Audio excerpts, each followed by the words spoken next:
Hey, this is Rick Kaselj from exercisesforinjuries.com. Dean from Saskatchewan contacted me and asked me my opinion, experience, and position when it comes to evidence-based research. And that brings up a real good point. I know when I had started working as a kinesiologist in a physical therapy clinic way back in 1997, one of the physical therapists asked me to do posterior tilt, flatten out the back, and teach people to lift and move in that position.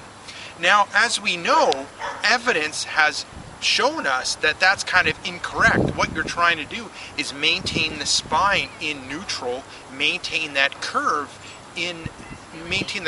in the lumbar spine, and then work on stability and strength of the core when it comes to that lower back, when it comes to moving in various positions.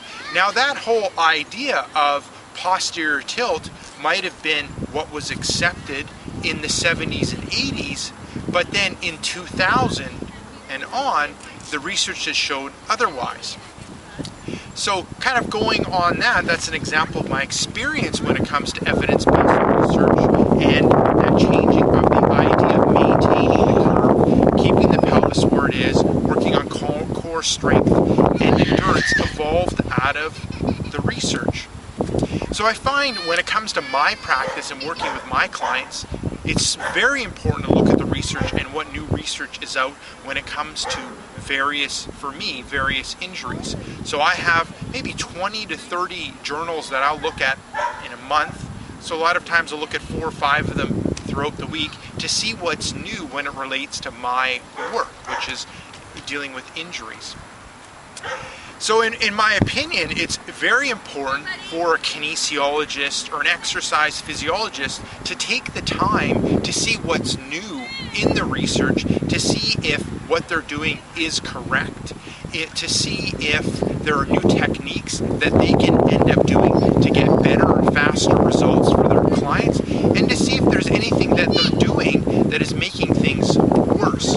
So I highly recommend spending some time, like 15 minutes, 30 minutes a week, to take a look at the research when it relates to your specific area. And hence, that's kind of helped me in my profession and career and business and get better results with my clients.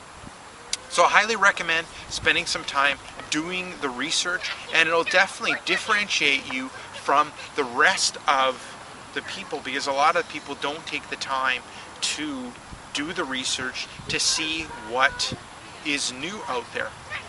One last point, a lot of times observation or what you're doing in practice leads research, but a lot of times people will end up doing what they're doing for a long period of time and not really changing.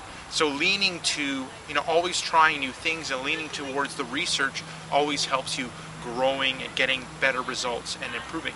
So this is Rick Kaselj from exercisesforinjuries.com. Thank you, Dean, for the question in Saskatchewan. So there's my answer on the importance of evidence-based research.